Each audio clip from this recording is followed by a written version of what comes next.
सर्दी, जुखाम, नज़ला, साइनस, इनसे आपको निजात पाने के लिए बाएं हाथ की सीधी तर्जनी के ऊपर ये 2 मैग्नेट लगाए जाएंगे।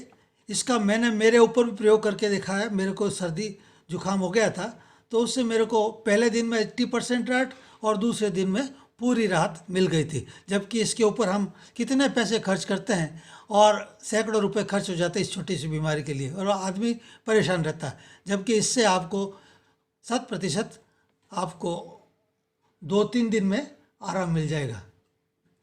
2 रुपए का इसमें खर्चा आता है और आप इतने पैसे खर्च करते हैं, उसके बजाय इस बियोल मैग्नेट का आप प्रयोग करें तो निश्चित रूप से। अब आप देखिए किस प्रकार इसका बाएं हाथ की सीधी तर्जनी के ऊपर जो जुखाम के पॉइंट है, उसमें इस मेरिडियन के ऊपर पहला ये मैग्नेट लगाया जा रहा है और दूसरा मैग्नेट है वो इसके ऊपर लगाया जा रहा है, द्वितीय जो जॉइंट है उसके ऊपर।